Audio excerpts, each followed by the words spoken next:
Chapter 3 Basic Flight Maneuvers Introduction. Airplanes operate in an environment that is unlike an automobile. Drivers tend to drive with a fairly narrow field of view and focus primarily on forward motion.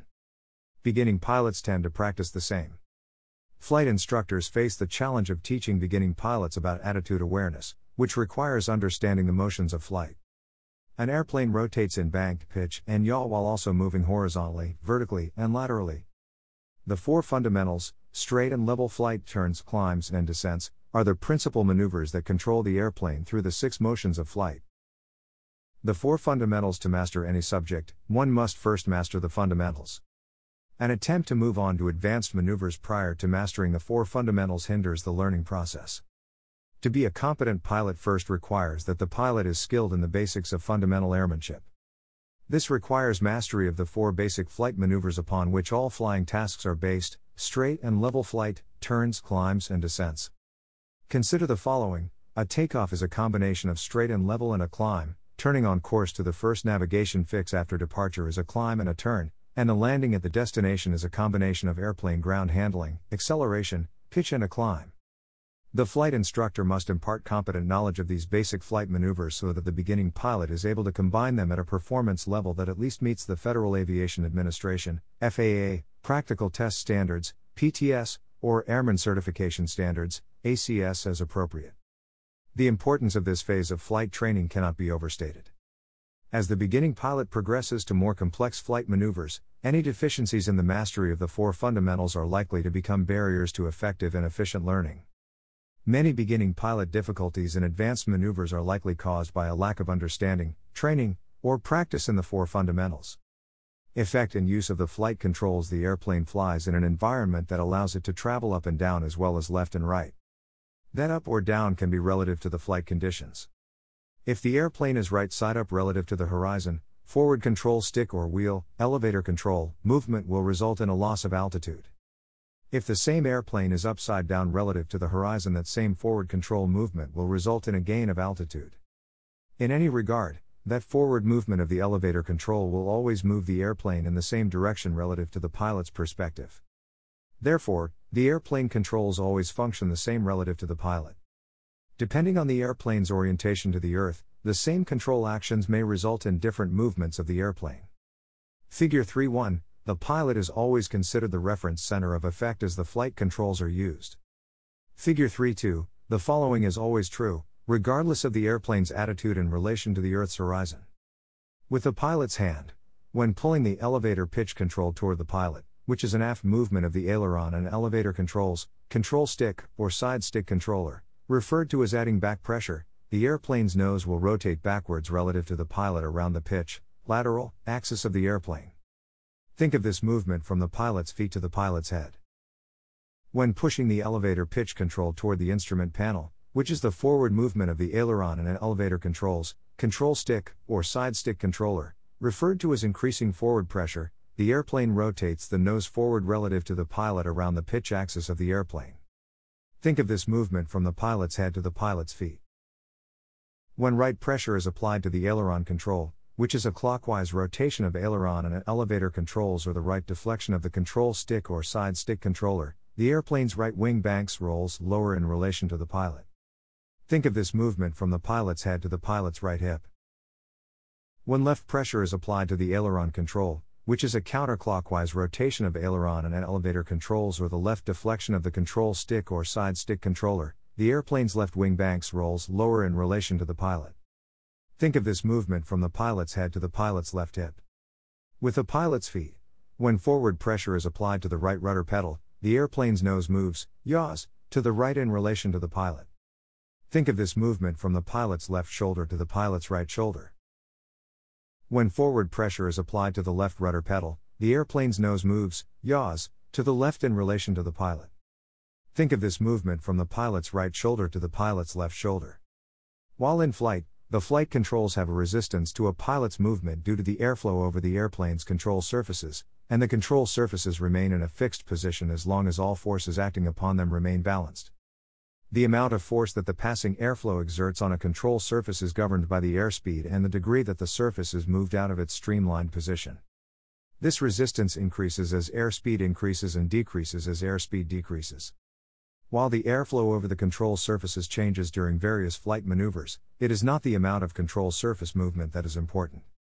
What is important is that the pilot maneuvers the airplane by applying sufficient flight control pressures to obtain the desired result. The pitch and roll flight controls, aileron and elevator controls, stick or side stick control, should be held lightly with the fingers and not grabbed or squeezed by the hand. When flight control pressure is applied to change a control surface position, pressure should only be exerted on the aileron and elevator controls with the fingers. This is an important concept and habit to learn, which benefits the pilot as they progress to greater challenges such as instrument flying. A common error with beginning pilots is that they grab the aileron and elevator controls with a closed palm with such force that the sensitive feeling is lost. This must be avoided as it prevents the development of feel, which is an important aspect of airplane control. The pilot's feet should rest comfortably against the rudder pedals. Both heels should support the weight of the feet on the cockpit floor with the ball of each foot touching the individual rudder pedals. The legs and feet should be relaxed. When using the rudder pedals, pressure should be applied smoothly and evenly by pressing with the ball of one foot. Since the rudder pedals are interconnected through springs or a direct mechanical linkage and act in opposite directions, when pressure is applied to one rudder pedal, foot pressure on the opposite rudder pedal must be relaxed proportionately. Remember, the ball of each foot must rest comfortably on the rudder pedals so that even slight pressure changes can be felt. In summary, during flight, it is pressure the pilot exerts on the aileron and elevator controls and rudder pedals that causes the airplane to move about the roll, longitudinal, pitch, lateral, and yaw, vertical axes. When a control surface is moved out of its streamlined position, even slightly, the air flowing across the surface exerts a force against that surface and it tries to return it to its streamlined position. It is this force that the pilot feels as resistance on the aileron and elevator controls and the rudder pedals. Feel of the airplane. The ability to sense a flight condition, such as straight and level flight or a dive, without relying on cockpit instrumentation is often called feeling the airplane. Examples of this feel may be sounds of the airflow across the airframe, vibrations felt through the controls, engine and propeller sounds and vibrations at various flight attitudes, and the sensations felt by the pilot through physical accelerations. Human sense feel through kinesthesis, the ability to sense movement through the body, and proprioception, unconscious perception of movement and spatial orientation. These stimuli are detected by nerves and by the semicircular canals of the inner ear. When properly developed, kinesthesis can provide the pilot with critical information about changes in the airplane's direction and speed of motion. However, there are limits in kinesthetic sense and when relied upon solely without visual information, as when flying in instrument meteorological conditions, IMC, ultimately leads to disorientation and loss of aircraft control. Developing this feel takes time and exposure in a particular airplane and only comes with dedicated practice at the various flight conditions so that a pilot's senses are trained by the sounds, vibrations, and forces produced by the airplane. The following are some important examples. Rushing air past a cockpit creates a distinctive noise pattern, and as the level of sound increases, it likely indicates that the airplane's airspeed is increasing and that the pitch attitude is decreasing. As the noise decreases, the airplane's pitch attitude is likely increasing and its airspeed decreasing. The sound of the engine in cruise flight is different from that in a climb and different again when in a dive. In fixed-pitch propeller airplanes, when the airplane's pitch attitude increases, the engine sound decreases, and as pitch attitude decreases, the engine noise increases. In a bank turn, the pilot is forced downward into the seat due to the resultant load factor. The increased G-force of a turn feels the same as the pull-up from a dive, and the decreased G-force from leveling out feels the same as lowering the nose out of a climb. Sources of actual feel are very important to the pilot. This actual feel is the result of acceleration, which is simply how fast velocity is changing. Acceleration describes the rate of change in both the magnitude and the direction of velocity. These accelerations impart forces on the airplane and its occupants during flight. The pilot can sense these forces through pressures into or out of the seat, or shift the pilot from side to side in their seat as the airplane slips or skids. These forces need not be strong, only perceptible by the pilot to be useful. An accomplished pilot who has excellent feel for the airplane is able to detect even the smallest accelerations. A flight instructor should direct the beginner pilot to be aware of these senses and teach an awareness of their meaning and their relationship to the various conditions of flight. To do this effectively, the flight instructor must fully understand the difference between perceiving and reacting to sound, vibrations, and forces versus merely noticing them. A pilot who develops a feel for the airplane early in flight training is likely to have less difficulty advancing in their flight training. Attitude. Flying an airplane's attitude is determined by the angular difference between a specific airplane's axis and the natural horizon. A false horizon can occur when the natural horizon is obscured or not readily apparent. This is an important concept because it requires the pilot to develop a pictorial sense of this natural horizon. Pitch attitude is the angle formed between the airplane's longitudinal axis, which extends from the nose to the tail of the airplane, and the natural horizon. Bank attitude is the angle formed by the airplane's lateral axis, which extends from wingtip to wingtip, and the natural horizon. Figures 3.3a and 3.3b, angular difference about. The airplane's vertical axis, yaw, is an attitude relative to the airplane's direction of flight but not relative to the natural horizon. Controlling an airplane requires one of two methods to determine the airplane's attitude in reference to the horizon. When flying visually in visual meteorological conditions (VMC), a pilot uses their eyes and visually references the airplane's wings and cowling to establish the airplane's attitude to the natural horizon, a visible horizon. If no visible horizon can be seen due to whiteouts, haze over the ocean, night over a dark ocean, etc., it is IMC for practical and safety purposes. Figure 3.4, when flying in IMC or when cross-checking the visual references, the airplane's attitude is controlled by the pilot referencing the airplane's mechanical or electronically generated instruments to determine the airplane's attitude in relationship to the natural horizon. Airplane attitude control is composed of four components: pitch control, bank, roll control, power control, and trim. Pitch control, controlling of the airplane's pitch attitude about the lateral axis by using the elevator to raise and lower the nose in relation to the natural horizon or to the airplane's flight instrumentation. Bank control, controlling of the airplane about the airplane's longitudinal axis by use of the ailerons to attain a desired bank angle in relation to the natural horizon or to the airplane's instrumentation. Power control, in most general aviation GA airplanes, is controlled by the throttle and is used when the flight situation requires a specific thrust setting or for a change in thrust to meet a specific objective. Trim control, used to relieve the control pressures held by the pilot on the flight controls after a desired attitude has been attained. Note, yaw control is used to cancel out the effects of yaw-induced changes, such as adverse yaw and effects of the propeller. Integrated flight instruction. When introducing basic flight maneuvers to a beginning pilot, it is recommended that the integrated or composite method of flight instruction be used. This means the use of outside references and flight instruments to establish and maintain desired flight attitudes and airplane performance. Figure 3.5, when beginning pilots use this technique, they achieve a more precise and competent overall piloting ability. Although this method of airplane control may become second nature with experience, the beginning pilot must make a determined effort to master the technique. As the beginner pilot develops a competent skill in visual reference flying, the flight instructor should further develop the beginner pilot's effectiveness through the use of integrated flight instruction. However, it is important that the beginner pilot's visual skills be sufficiently developed for long-term, safe, and effective aircraft control. Figure 3.5, the basic elements of integrated flight instruction are as follows. The pilot visually controls the airplane's attitude in reference outside to the natural horizon. At least 90% of the pilot's attention should be devoted to outside visual references and scanning for airborne traffic. The process of visually evaluating pitch and bank attitude is nearly an imperceptible continuous stream of attitude information. If the attitude is found to be other than desired, the pilot should make precise, smooth, and accurate flight control corrections to return the airplane to the desired attitude. Continuous visual checks of the outside references and immediate corrections made by the pilot minimize the chance for the airplane to deviate from the desired heading, altitude, and flight path. The airplane's attitude is validated by referring to flight instruments and confirming performance. If the flight instruments display that the airplane's performance is in need of correction, the required correction must be determined and then precisely, smoothly, and accurately applied with reference to the natural horizon. The airplane's attitude and performance are then rechecked by referring to flight instruments. The pilot then maintains the corrected attitude by reference to the natural horizon.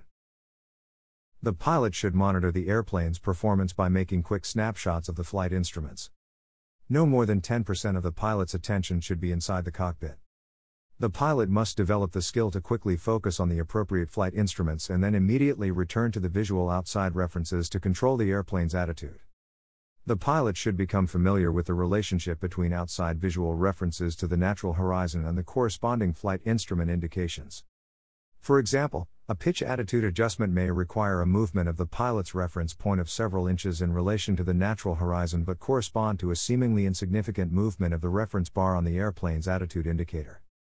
Similarly, a deviation from a desired bank angle, which is obvious when referencing the airplane's wingtips or cowling relative to the natural horizon, may be imperceptible on the airplane's attitude indicator to the beginner pilot. The most common error made by the beginner pilot is to make pitch or bank corrections while still looking inside the cockpit. It is also common for beginner pilots to fixate on the flight instruments. A conscious effort is required by them to return to outside visual references.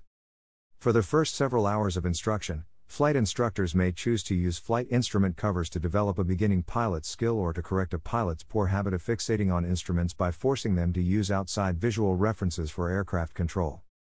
The use of integrated flight instruction does not, and is not intended to prepare pilots for flight and instrument weather conditions. The most common error made by the beginning student is to make pitch or bank corrections while still looking inside the cockpit. Control pressure is applied, but the beginning pilot, not being familiar with the intricacies of flight by references to instruments, including such things as instrument lag and gyroscopic precession, will invariably make excessive attitude corrections and end up chasing the instruments. Airplane attitude by reference to the natural horizon, however, is immediate in its indications, accurate, and presented many times larger than any instrument could be. Also, the beginning pilot must be made aware that any time, for whatever reason, airplane attitude by reference to the natural horizon cannot be established and/or maintained, the situation should be considered a bona fide emergency. Straight and level flight. Straight and level flight is flight in which heading and altitude are constantly maintained. The four fundamentals are in essence a derivation of straight and level flight. As such, the need to form proper and effective skills in flying straight and level should not be understated. Precise mastery of straight and level flight is the result of repetition and effective practice. Perfection in straight and level flight comes only as a result of the pilot understanding the effect and use of the flight controls, properly using the visual outside references, and the utilization of snapshots from the flight instruments in a continuous loop of information gathering. A pilot must make effective, timely, and proportional corrections for deviations in the airplane's direction and altitude from unintentional slight turns, descents, and climbs to master straight and level flight. Straight and level flight is a matter of consciously fixing the relationship of a reference point on the airplane in relation to the natural horizon. Figure 3.6, the establishment of reference points should be initiated on the ground as the reference points depends on the pilot's seating position, height, and manner of sitting. It is important that the pilot sit in a normal manner with the seat position adjusted, which allows for the pilot to see adequately over the instrument panel while being able to fully depress the rudder pedals to their maximum forward position without straining or reaching. With beginner pilots, a flight instructor will likely use a dry erase marker or removable tape to make reference lines on the windshield or cowling to help the beginner pilot establish visual reference points. Vertical reference lines are best established on the ground, such as when the airplane is placed on a marked centerline, with the beginner pilot seated in proper position. Horizontal reference lines are best established with the airplane in flight, such as during slow flight and cruise configurations. The horizon reference point is always being the same, no matter what altitude, since the point is always on the horizon, although the distance to the horizon will be further as altitude increases. There are multiple horizontal reference lines due to the pitch attitude requirements of the maneuver. However, these teaching aids are generally needed for only a short period of time until the beginning pilot understands where and when to look during the various maneuvers. Straight flight. Maintaining a constant direction or heading is accomplished by visually checking the lateral level relationship of the airplane's wingtips to the natural horizon. Depending on whether the airplane is a high wing or low wing, both wingtips should be level and equally above or below the natural horizon. Any necessary bank corrections are made with the pilot's coordinated use of ailerons and rudder. Figure 3.7, the pilot should understand that any time the wings are banked, the airplane turns. The objective of straight flight is to detect small deviations as soon as they occur, thereby necessitating only minor flight control corrections. The bank attitude information can also be obtained from a quick scan of the attitude indicator, which shows the position of the airplane's wings relative to the horizon, and the heading indicator, which indicates whether flight control pressure is necessary to change the bank attitude to return to straight flight. It is possible to maintain straight flight by simply exerting the necessary pressure with the ailerons or rudder independently in the desired direction of correction. However, the practice of using the ailerons and rudder independently is not correct and makes precise control of the airplane difficult. The correct bank flight control movement requires the coordinated use of ailerons and rudder. Straight and level flight requires almost no application of flight control pressures if the airplane is properly trimmed and the air is smooth. For that reason, the pilot must not form the habit of unnecessarily moving the flight controls. The pilot must learn to recognize when corrections are necessary and to make a measured flight control response precisely, smoothly, and accurately. Pilots may tend to look out to one side continually, generally to the left due to the pilot's left seat position, and consequently focus attention in that direction. This not only gives a restricted angle from which the pilot is to observe but also causes the pilot to exert unconscious pressure on the flight controls in that direction. It is also important that the pilot not fixate in any one direction and continually scan outside the airplane, not only to ensure that the airplane's attitude is correct, but also to ensure that the pilot is considering other factors for safe flight. Continually observing both wingtips has advantages other than being the only positive check for leveling the wings. This includes looking for aircraft traffic, terrain and weather influences, and maintaining overall situational awareness.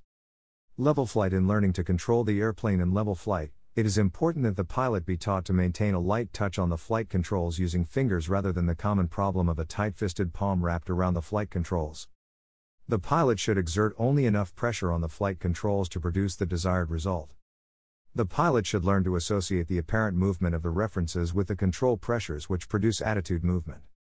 As a result, the pilot can develop the ability to adjust the change desired in the airplane's attitude by the amount and direction of pressures applied to the flight controls without the pilot excessively referring to instrument or outside references for each minor correction. The pitch attitude for level flight is first obtained by the pilot being properly seated, selecting a point toward the airplane's nose as a reference, and then keeping that reference point in a fixed position relative to the natural horizon. Figure 3.8. The principles of attitude flying require that the reference point to the natural horizon position should be cross-checked against the flight instruments to determine if the pitch attitude is correct. If not, such as trending away from the desired altitude, the pitch attitude should be readjusted in relation to the natural horizon and then the flight instruments cross-check to determine if altitude is now being corrected or maintained. In level flight maneuvers, the terms increase. The back pressure or increase pitch attitude implies raising the airplane's nose in relation to the natural horizon, and the terms decreasing the pitch attitude or decrease pitch attitude means lowering the nose in relation to the natural horizon. The pilot's primary reference is the natural horizon. For all practical purposes, the airplane's airspeed remains constant in straight and level flight if the power setting is also constant. Intentional airspeed changes, by increasing or decreasing the engine power, provide proficiency in maintaining straight and level flight as the airplane's airspeed is changing. Pitching moments may also be generated by extension and retraction of flaps, landing gear, and other drag-producing devices, such as spoilers. Exposure to the effect of the various configurations should be covered in any specific airplane checkout. A common error of a beginner pilot is attempting to hold the wings level by only observing the airplane's nose. Using this method, the nose's short horizontal reference line can cause slight deviations to go unnoticed. However, deviations from level flight are easily recognizable when the pilot references the wingtips, and, as a result, the wingtips should be the pilot's primary reference for maintaining level bank attitude. This technique also helps eliminate the potential for flying the airplane with one wing low and correcting heading errors with the pilot holding opposite rudder. A pilot with a bad habit of dragging one wing low and compensating with opposite rudder pressure will have difficulty in mastering other flight maneuvers. Common errors in the performance of straight and level flight are attempting to use improper pitch and bank reference points on the airplane to establish attitude, forgetting the location of preselected reference points on subsequent flights, attempting to establish or correct airplane attitude using flight instruments rather than the natural horizon, chasing the flight instruments rather than adhering to the principles of attitude flying, mechanically pushing or pulling on the flight controls rather than exerting accurate and smooth pressure to effect change, not scanning outside the cockpit to look for other aircraft traffic, weather and terrain influences, and not maintaining situational awareness. A tight palm grip on the flight controls resulting in a desensitized feeling of the hand and fingers, which results in over-controlling the airplane. Habitually flying with one wing low or maintaining directional control using only the rudder control. Failure to make timely and measured control inputs when deviations from straight and level flight are detected. Inadequate attention to sensory inputs in developing feel for the airplane. Trim control. Proper trim technique is an important and often overlooked basic flying skill. An improperly trimmed airplane requires constant flight control pressures from the pilot, produces tension and fatigue, distracts the pilot from outside visual scanning, and contributes to abrupt and erratic airplane attitude control inputs. Trim control surfaces are required to offset any constant flight control pressure inputs provided by the pilot. For example, elevator trim is a typical trim in light GA airplanes and is used to null the pressure exerted by the pilot on the pitch flight control, which is being held to produce the tail-down force required for a specific angle of attack, AOA. Figure 3.9, this relieves the pilot from holding a constant pressure on the flight controls to maintain a particular pitch attitude and provides an opportunity for the pilot to divert attention to other tasks, such as evaluating the airplane's attitude in relation to the natural horizon, scanning for aircraft traffic, and maintaining situational awareness. Because of their relatively low power, speed, and cost constraints, not all light airplanes have a complete set, elevator, rudder, and aileron, trim controls that are adjustable from inside the cockpit. Nearly all light airplanes are equipped with at least a cockpit adjustable elevator trim. As airplanes increase in power, weight, and complexity, cockpit adjustable trim systems for the rudder and aileron may be available. In airplanes where multiple trim axes are available, the rudder should be trimmed first. Rudder, elevator, and then aileron should be trimmed next in sequence. However, if the airspeed is varying, continuous attempts to trim the rudder and aileron produces unnecessary pilot workload and distraction. Attempts to trim the rudder at varying airspeeds are impractical in many propeller airplanes because of the built-in compensation for the effect of a propeller's left-turning tendencies. The correct procedure is when the pilot has established a constant airspeed and pitch attitude, the pilot should then hold the wings level with aileron flight control pressure while rudder control pressure is trimmed out. Finally, aileron trim should then be adjusted to relieve any aileron flight control pressure. A properly trimmed airplane is an indication of good piloting skills. Any control forces that the pilot feels should be a result of deliberate flight control pressure inputs during a planned change in airplane attitude, not a result of forces being applied by the airplane.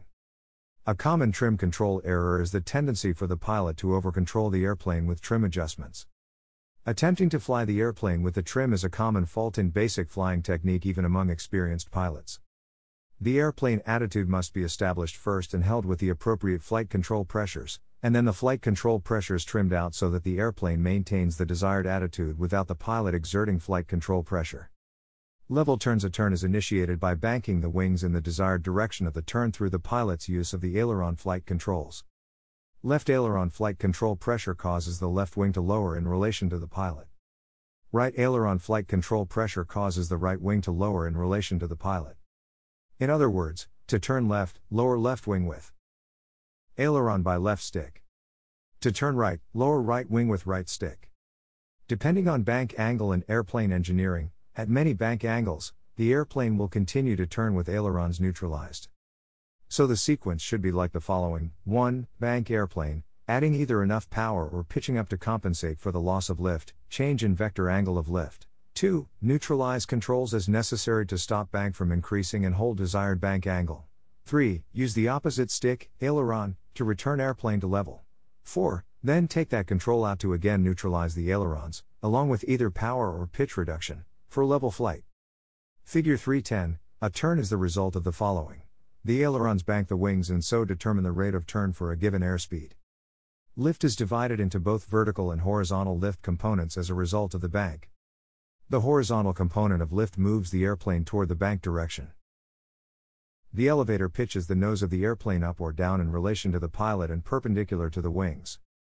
If the pilot does not add power, and there is sufficient airspeed margin, the pilot must slightly increase the pitch to increase wing lift enough to replace the wing lift being diverted into turning force so as to maintain the current altitude. The vertical fin on an airplane does not produce lift. Rather, the vertical fin on an airplane is a stabilizing surface and produces no lift if the airplane is flying straight ahead. The vertical fin's purpose is to keep the aft end of the airplane behind the front end. The throttle provides thrust which may be used for airspeed to tighten the turn.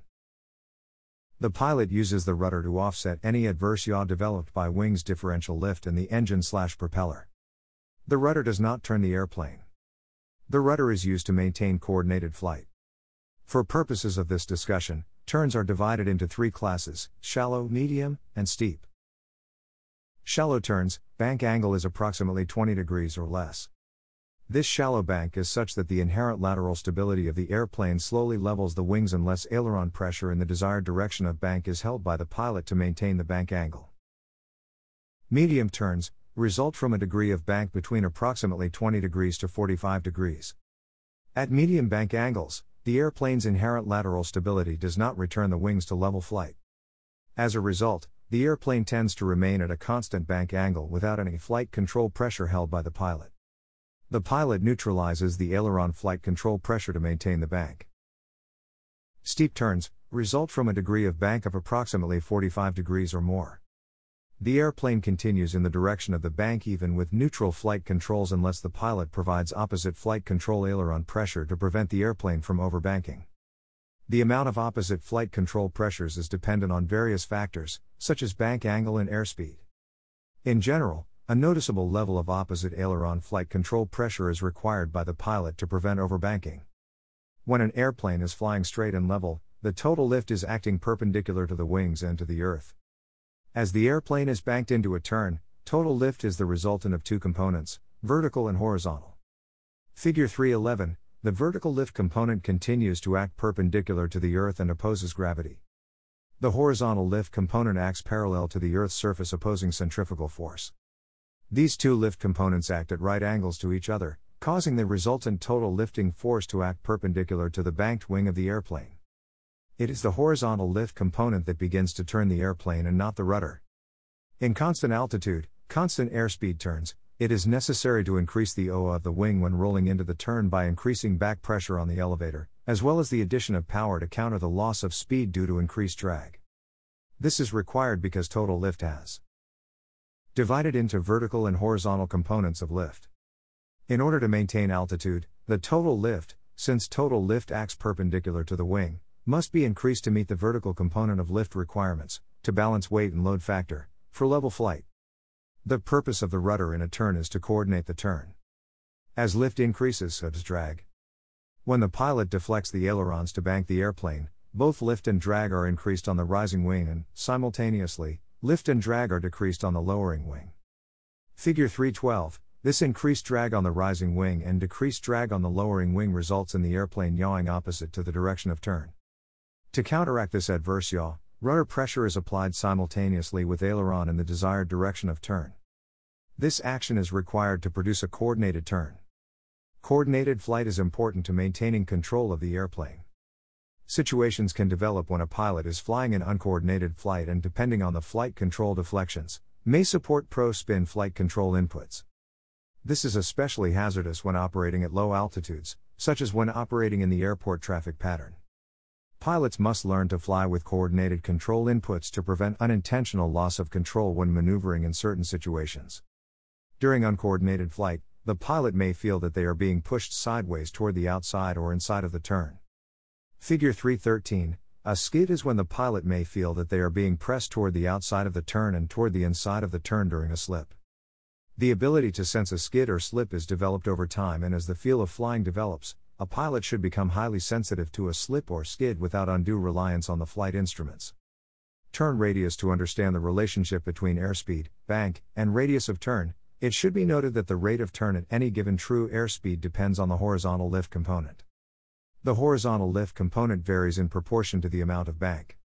Therefore, the rate of turn at a given airspeed increases as the angle of bank is increased. On the other hand, when a turn is made at a higher airspeed at a given bank angle, the inertia is greater and the horizontal lift component required for the turn is greater, causing the turning rate to become slower. Figure 3.14, therefore, at a given angle of bank, a higher airspeed makes the radius of turn larger because the airplane turns at a slower rate. As the radius of the turn becomes smaller, a significant difference develops between the airspeed of the inside wing and the airspeed of the outside wing. The wing on the outside of the turn travels a longer path than the inside wing, yet both complete their respective paths in the same unit of time. Therefore, the outside wing travels at a faster airspeed than the inside wing and, as a result, it develops more lift. This creates an overbanking tendency that must be controlled by the use of opposite aileron when the desired bank angle is reached. Figure 3.15, because the outboard wing is developing more lift, it also produces more drag. The drag causes a slight slip during steep turns that must be corrected by use of the rudder. Establishing a turn on most light single-engine airplanes, the top surface of the engine cowling is fairly flat, and its horizontal surface to the natural horizon provides a reasonable indication for initially setting the degree of bank angle. Figure 3.16, the pilot should then cross-check the flight instruments to verify that the correct bank angle has been achieved. Information obtained from the attitude indicator shows the angle of the wing in relation to the horizon. The pilot's seating position in the airplane is important as it affects the interpretation of outside visual references. A common problem is that a pilot may lean away from the turn in an attempt to remain in an upright position in relation to the horizon. This should be corrected immediately if the pilot is to properly learn to use visual references.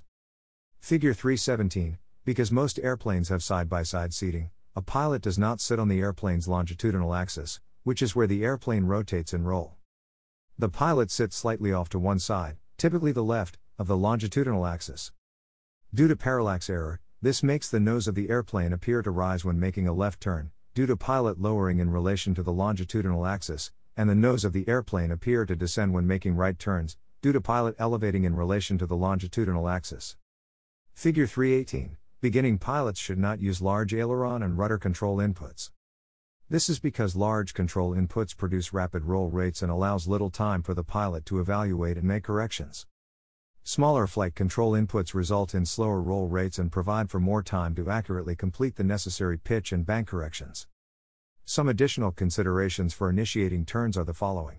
If the airplane's nose starts to move before the bank starts, the rudder is being applied too soon. If the bank starts before the nose starts turning or the nose moves in the opposite direction, the rudder is being applied too late.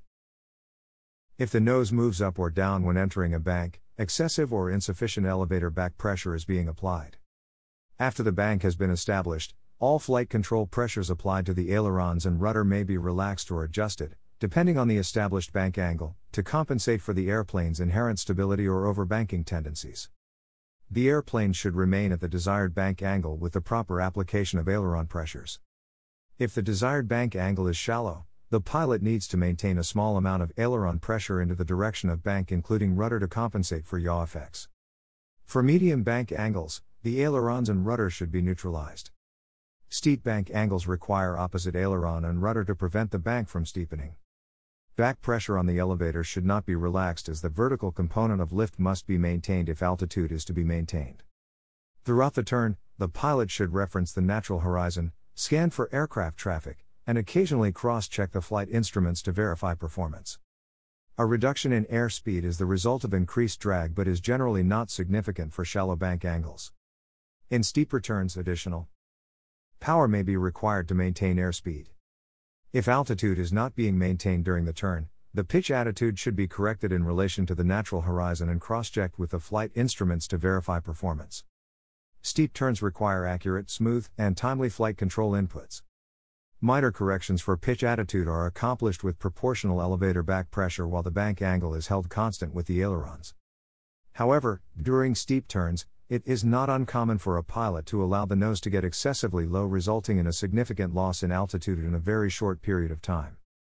The recovery sequence requires that the pilot first reduce the angle of bank with coordinated use of opposite aileron and rudder and then increase the pitch attitude by increasing elevator back pressure.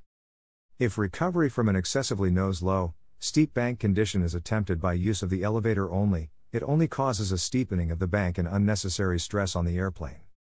Steep turn performance can be improved by an appropriate application of power to overcome the increase in drag and trimming additional elevator back pressure as the bank angle goes beyond 30 degrees. This tends to reduce the demands for large control inputs from the pilot during the turn. Since the airplane continues turning as long as there is any bank, the rollout from the turn must be started before reaching the desired heading. The amount of lead required to roll out on the desired heading depends on the degree of bank used in the turn. A rule of thumb is to lead by 1/2 the angle of bank. For example, if the bank is 30 degrees, lead the rollout by 15 degrees. The rollout from a turn is similar to the roll-in except the flight controls are applied in the opposite direction. Aileron and rudder are applied in the direction of the rollout or toward the high wing. As the angle of bank decreases, the elevator pressure should be relaxed as necessary to maintain altitude.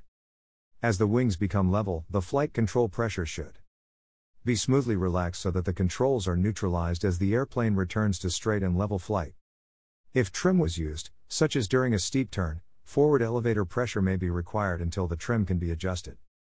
As the rollout is being completed, attention should be given to outside visual references, as well as the flight instruments to determine that the wings are being leveled and the turn stopped. For outside references, select the horizon and another point ahead. If those 2 points stay in alignment, the airplane is tracking to that point as long as there is not a crosswind requiring a crab angle.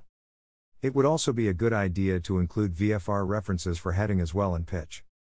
A pilot holds course in VFR by tracking to a point in front of the compass, with only glances at the compass to ensure he or she is still on course. This reliance on a surface point does not work when flying over water or flat snow-covered surfaces. In these conditions, the pilot must rely on the compass or gyro heading indicator. Because the elevator and ailerons are on one control, practice is required to ensure that only the intended pressure is applied to the intended flight control. For example, a beginner pilot is likely to unintentionally add pressure to the pitch control when the only bank was intended. This cross-coupling may be diminished or enhanced by the design of the flight controls. However, practice is the appropriate measure for smooth, precise, and accurate flight control inputs. For example, diving when turning right and climbing when turning left in airplanes is common with stick controls, because the arm tends to rotate from the elbow joint, which induces a secondary arc control motion if the pilot is not extremely careful. Likewise, lowering the nose is likely to induce a right turn, and raising the nose to climb tends to induce a left turn. These actions would apply for a pilot using the right hand to move the stick. Airplanes with a control wheel may be less prone to these inadvertent actions, depending on control positions and pilot seating.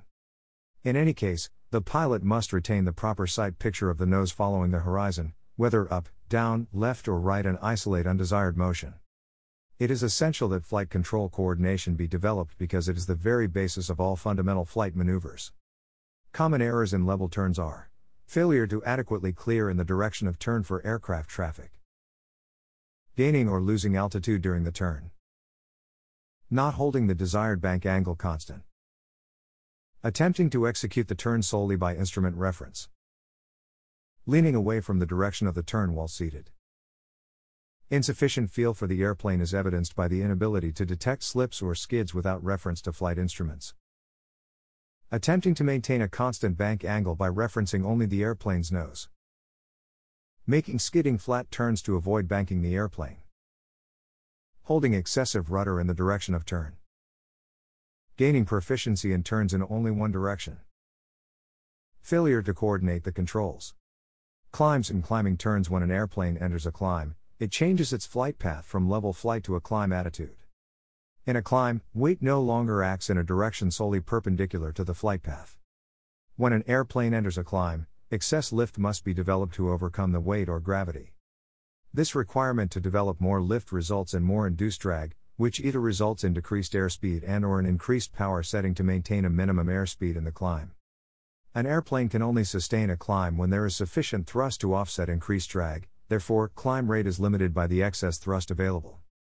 The pilot should know the engine power settings, natural horizon pitch attitudes, and flight instrument indications that produce the following types of climb: normal climb, performed at an airspeed recommended by the airplane manufacturer. Normal climb speed is generally higher than the airplane's best rate of climb. The additional airspeed provides for better engine cooling, greater control authority, and better visibility over the nose of the airplane. Normal climb is sometimes referred to as cruise climb. Best rate of climb, VY, produces the most altitude gained over a given amount of time. This airspeed is typically used when initially departing a runway without obstructions until it is safe to transition to a normal or cruise climb configuration.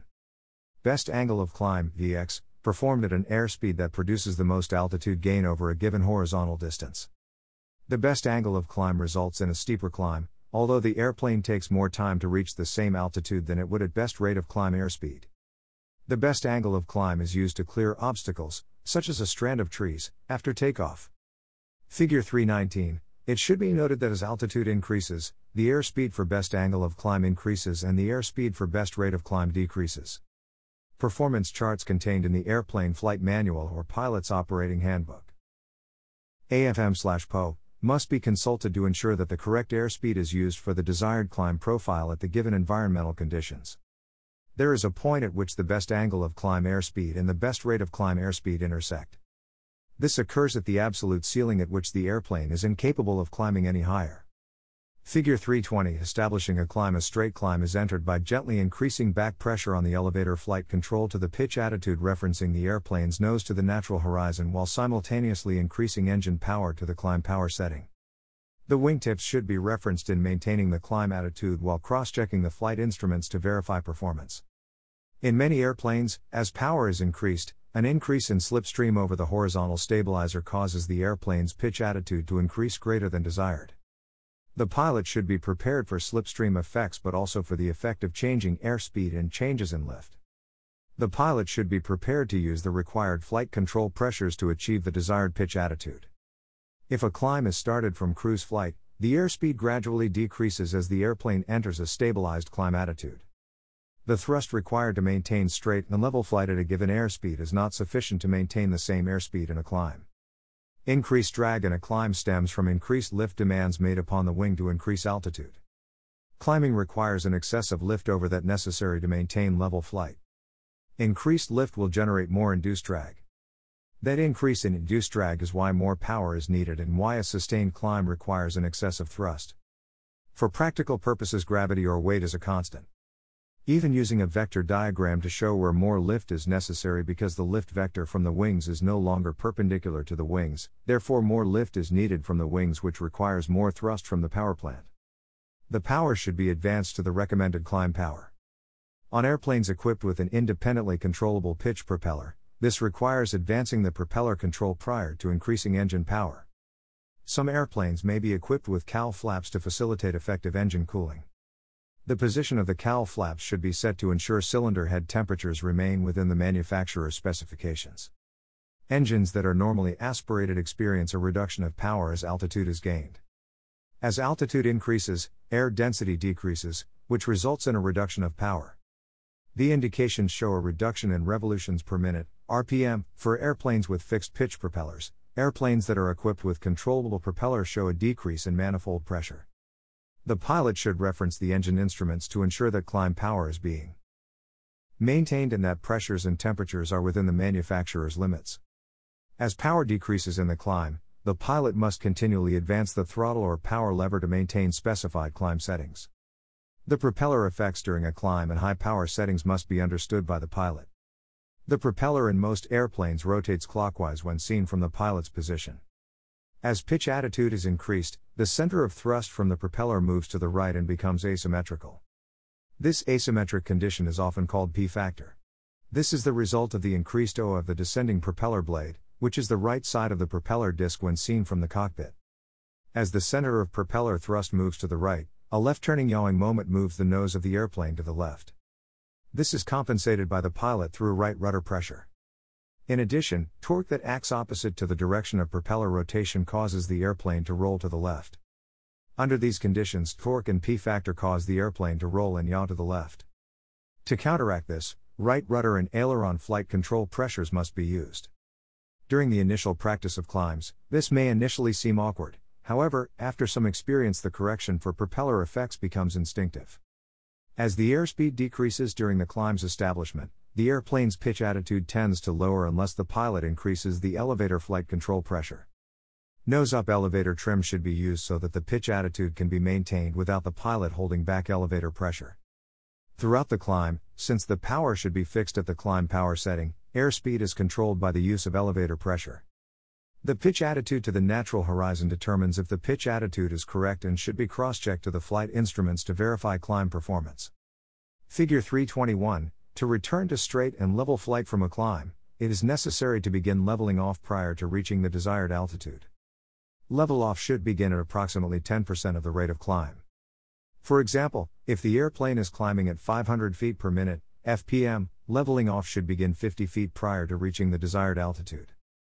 The pitch attitude must be decreased smoothly and slowly to allow for the airspeed to increase, otherwise, a loss of altitude results if the pitch attitude is changed too rapidly without allowing the airspeed to increase proportionally. After the airplane is established in level flight at a constant altitude, climb power should be retained temporarily so that the airplane accelerates to the cruise airspeed. When the airspeed reaches the desired cruise airspeed, the throttle setting in the propeller control, if equipped, should be set to the cruise power setting and the airplane retrimmed. Climbing turns and the performance of climbing turns, the following factors should be considered. With a constant power setting, the same pitch attitude and airspeed cannot be maintained in a bank as in a straight climb due to the increase in the total lift required. The degree of bank should not be too steep. A steep bank significantly decreases the rate of climb. The bank should always remain constant. It is necessary to maintain a constant airspeed and constant rate of turn in both right and left turns. The coordination of all flight controls is a primary factor. At a constant power setting, the airplane climbs at a slightly shallower climb angle because some of the lift is being used to turn the airplane. All the factors that affect the airplane during level constant altitude turns affect the airplane during climbing turns. Compensation for the inherent stability of the airplane, overbanking tendencies. Adverse yaw, propeller effects, reduction of the vertical component of lift, and increased drag must be managed by the pilot through the manipulation of the flight controls. Climbing turns may be established by entering the climb first and then banking into the turn or climbing and turning simultaneously. During climbing turns, as in any turn, the loss of vertical lift must be compensated by an increase in pitch attitude. When a turn is coupled with a climb, the additional drag and reduction in the vertical component of lift must be further compensated for by an additional increase in elevator back pressure. When turns are simultaneous with a climb, it is most effective to limit the turns to shallow bank angles. This provides for an efficient rate of climb. If a medium or steep bank turn is used, climb performance is degraded or possibly non-existent. Common errors in the performance of climbs and climbing turns are: attempting to establish climb pitch attitude by primarily referencing the airspeed indicator resulting in the pilot chasing the airspeed. Applying elevator pressure too aggressively resulting in an excessive climb angle. Inadequate or inappropriate rudder pressure during climbing turns. Allowing the airplane to yaw during climbs usually due to inadequate right rudder pressure. Fixation on the airplane's nose during straight climbs, resulting in climbing with one wing low. Failure to properly initiate a climbing turn with a coordinated use of the flight controls, resulting in no turn but rather a climb with one wing low. Improper coordination resulting in a slip that counteracts the rate of climb, resulting in little or no altitude gain. Inability to keep pitch and bank attitude constant during climbing turns. Attempting to exceed the airplane's climb capability. Applying forward elevator pressure too aggressively during level off resulting in a loss of altitude or G-force substantially less than 1 G. Descents and descending turns. When an airplane enters a descent, it changes its flight path from level flight to a descent attitude. Figure 322, in a descent, weight no longer acts solely perpendicular to the flight path. Since induced drag is decreased as lift is reduced in order to descend, excess thrust will provide higher air speeds. The weight/gravity force is about the same. This causes an increase in total thrust and a power reduction is required to balance the forces if airspeed is to be maintained. The pilot should know the engine power settings, natural horizon pitch attitudes, and flight instrument indications that produce the following types of descents: partial power descent. The normal method of losing altitude is to descend with partial power. This is often termed cruise or en route descent. The airspeed and power setting recommended by the AFM/PO for prolonged descent should be used. The target descent rate should be 500 fpm. The desired airspeed, pitch attitude, and power combination should be preselected and kept constant. Descent at minimum safe airspeed, a nose-high, power-assisted descent condition principally used for clearing obstacles during a landing approach to a short runway. The airspeed used for this descent condition is recommended by the AFM/PO and is normally no greater than 1.3 VSO. Some characteristics of the minimum safe airspeed descent are a steeper than normal descent angle, and the excessive power that may be required to produce acceleration at low airspeed should mushing in or an excessive rate of descent be allowed to develop. Emergency descent. Some airplanes have a specific procedure for rapidly losing altitude. The AFM/PO specifies the procedure. In general, emergency descent procedures are high drag, high airspeed procedures requiring a specific airplane configuration, such as power to idle, propellers forward, landing gear extended, and flaps retracted, and a specific emergency descent airspeed. Emergency descent maneuvers often include turns. Glides. A glide is a basic maneuver in which the airplane loses altitude in a controlled descent with little or no engine power. Forward motion is maintained by gravity pulling the airplane along an inclined path and the descent rate is controlled by the pilot balancing the forces of gravity and lift. To level off from a partial power descent using a 1000 feet per minute descent rate, use 10%, 100 feet, as the lead point to begin raising the nose to stop descent and increasing power to maintain airspeed. Although glides are directly related to the practice of power-off accuracy landings, they have a specific operational purpose in normal landing approaches, and forced landings after engine failure. Therefore, it is necessary that they be performed more subconsciously than other maneuvers because most of the time during their execution, the pilot will be giving full attention to details other than the mechanics of performing the maneuver. Since glides are usually performed relatively close to the ground, accuracy of their execution and the formation of proper technique and habits are of special importance. The glide ratio of an airplane is the distance the airplane travels in relation to the altitude it loses. For example, if an airplane travels 10,000 feet forward while descending 1,000 feet, its glide ratio is 10:1. The best glide airspeed is used to maximize the distance flown. This airspeed is important when a pilot is attempting to fly during an engine failure. The best airspeed for gliding is one at which the airplane travels the greatest forward distance for a given loss of altitude in still air. This best glide airspeed occurs at the highest lift-to-drag ratio, LD.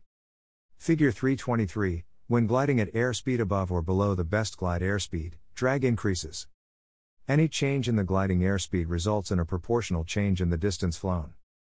Figure 324, as the glide airspeed is increased or decreased from the best glide airspeed, the glide ratio is lessened. Variations in weight do not affect the glide angle provided the pilot uses the proper airspeed. Since it is the LD ratio that determines the distance the airplane can glide, weight does not affect the distance flown. However, a heavier airplane must fly at a higher airspeed to obtain the same glide ratio. For example, if two airplanes having the same LD ratio but different weights start a glide from the same altitude, the heavier airplane gliding at a higher airspeed arrives at the same touchdown point in a shorter time. Both airplanes cover the same distance, only the lighter airplane takes a longer time. Since the highest glide ratio occurs at maximum LD, certain considerations must be given for drag-producing components of the airplane, such as flaps, landing gear, and cowl flaps. When drag increases, a corresponding decrease in pitch attitude is required to maintain airspeed. As the pitch is lowered, the glide path steepens and reduces the distance traveled. To maximize the distance traveled during a glide, all drag-producing components must be eliminated if possible. Wind affects the gliding distance. With a tailwind, the airplane glides farther because of the higher ground speed. Conversely, with a headwind, the airplane does not glide as far because of the slower ground speed. This is important for a pilot to understand and manage when dealing with engine-related emergencies and any subsequent forced landing. Certain considerations must be given to gliding flight.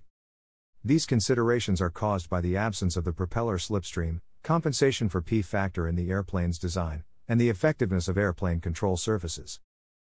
At slow speeds. With the absent propeller effects and the subsequent compensation for these effects, which is designed into many airplanes, it is likely that, during glides, slight left rudder pressure is required to maintain coordinated flight. In addition, the deflection of the flight controls to effect change is greater due to the relatively slow airflow over the control surfaces. Minimum sink speed is used to maximize the time that the airplane remains in flight. It results in the airplane losing altitude at the lowest rate. Minimum sink speed occurs at an airspeed less than the best glide speed. It is important that pilots realize that flight at the minimum sink airspeed results in less distance traveled. Minimum sink speed is useful in flight situations where time in flight is more important than distance flown. An example is ditching an airplane at sea. Minimum sink speed is not an often published airspeed but generally is a few knots less than best glide speed. In an emergency, such as an engine failure, attempting to apply elevator back pressure to stretch a glide back to the runway is likely to lead the airplane landing short and may even lead to loss of control if the airplane stalls. This leads to a cardinal rule of airplane flying that a student pilot must understand and appreciate. The pilot must never attempt to stretch a glide by applying back elevator pressure and reducing the airspeed below the airplane's recommended best glide speed. The purpose of pitch control during the glide is to maintain the maximum LD, which may require fore or aft flight control pressure to maintain best glide airspeed. To enter a glide, the pilot should close the throttle and, if equipped, advance the propeller lever forward. With back pressure on the elevator flight control, the pilot should maintain altitude until the airspeed decreases to the recommended best glide speed. In most airplanes, as power is reduced, propeller slipstream decreases over the horizontal stabilizer, which decreases the tail downforce, and the airplane's nose tends to lower immediately. To keep pitch attitude constant after a power change, the pilot must counteract the pitch down with a simultaneous increase in elevator back pressure. If the pitch attitude is allowed to decrease during glide entry, excess airspeed is carried into the glide and retards the attainment of the correct glide angle and airspeed. Speed should be allowed to dissipate before the pitch attitude is decreased. This point is particularly important for fast airplanes as they do not readily lose their airspeed. Any slight deviation of the airplane's nose downwards results in an immediate increase in airspeed. Once the airspeed has dissipated to best glide speed, the pitch attitude should be set to maintain that airspeed. This should be done with reference to the natural horizon and with a quick reference to the flight instruments. When the airspeed has stabilized, the airplane should be trimmed to eliminate any flight control pressures held by the pilot. Precision is required in maintaining the best glide airspeed if the benefits are to be realized. A stabilized, power-off descent at the best glide speed is often referred to as normal glide. The beginning pilot should memorize the airplane's attitude and speed with reference to the natural horizon and noting the sounds made by the air passing over the airplane's structure, forces on the flight controls, and the feel of the airplane. Initially, the beginner pilot may be unable to recognize slight variations in airspeed and angle of bank by vision or by the pressure required on the flight controls. The instructor should point out that an increase in sound levels denotes increasing speed, while a decrease in sound levels indicates decreasing speed.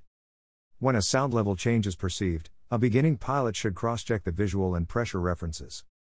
The beginning pilot must use all three airspeed references, sound, visual, and pressure, consciously until experience is gained, and then must remain alert to any variation in attitude, feel, or sound.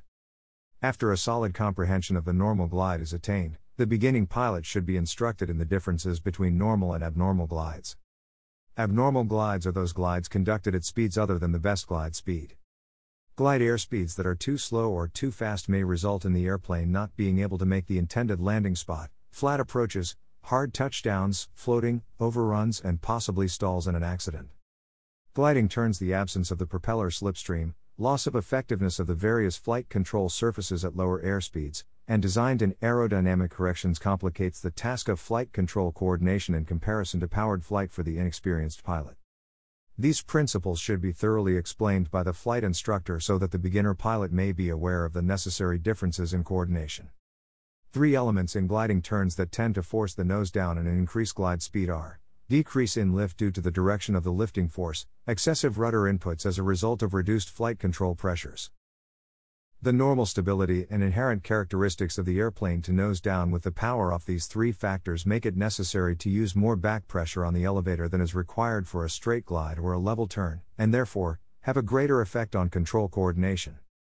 In rolling in or out of a gliding turn, the rudder is required to compensate for yawing tendencies. However, the required rudder pedal pressures are reduced as a result of the reduced forces acting on the control surfaces. Because the rudder forces are reduced, the pilot may apply excessive rudder pedal pressures based on their experience with powered flight and over-control the aircraft, causing slips and skids rather than coordinated flight. This may result in a much greater deflection of the rudder, resulting in potentially hazardous flight control conditions. Some examples of this hazard: a low-level gliding steep turn during an engine failure emergency. If the rudder is excessively deflected in the direction of the bank while the pilot is increasing elevator back pressure in an attempt to retain altitude, the situation can rapidly turn into an unrecoverable spin. During a power-off landing approach, the pilot depresses the rudder pedal with excessive pressure that leads to increased lift on the outside wing, banking the airplane in the direction of the rudder deflection. The pilot may improperly apply the opposite aileron to prevent the bank from increasing while applying elevator back pressure. If allowed to progress, this situation may result in a fully developed cross-control condition. A stall in this situation almost certainly results in a rapid and unrecoverable spin. Level off from a glide is really two different maneuvers depending on the type of glide. 1. In the event of a complete power failure, the best glide speed should be held until necessary to reconfigure for the landing, with planning for a steeper approach than usual when partial power is used for the approach to landing. A 10% lead, 100 feet if the descent rate is 1,000 feet per minute, factor should be sufficient. That is what is given in the Instrument Flying Handbook, so that should be the general rule of thumb for all publications. 2. In the case of a quicker descent or simulated power failure training, power should be applied as the 10% lead value appears on the altimeter to allow a slow but positive power application to maintain or increase airspeed while raising the nose to stop the descent. Retrim is necessary. The level off from a glide must be started before reaching the desired altitude because of the airplane's downward inertia. The amount of lead depends on the rate of descent and what airspeed is desired upon completion of the level off. For example, assume the aircraft is in a 500 fpm rate of descent, and the desired final airspeed is higher than the glide speed. The altitude lead should begin at approximately 100 feet above the target altitude, and at the lead point, power should be increased to the appropriate level flight cruise power setting when the desired final airspeed is higher than the glide speed. At the lead point, power should be increased to the appropriate level flight cruise power setting. The airplane's nose tends to rise as airspeed and power increases, and the pilot must smoothly control the pitch attitude so that the level off is completed at the desired altitude and airspeed. When recovery is being made from a gliding turn, the back pressure on the elevator control, which was applied during the turn, must be decreased or the airplane's nose will pitch up excessively high, resulting in a rapid loss of airspeed. This error requires considerable attention and conscious control adjustment before the normal glide can be resumed.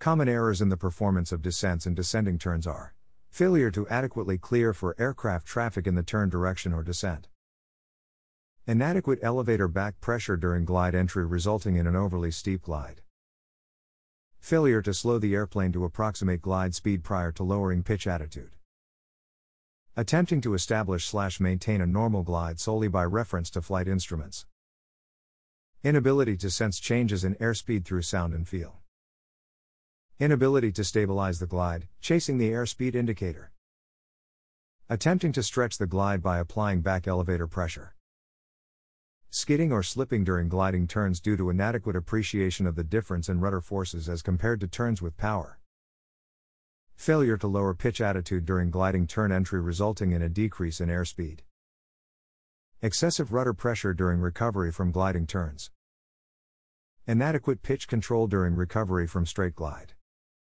cross-controlling during gliding turns near the ground, failure to maintain constant bank angle during gliding turns.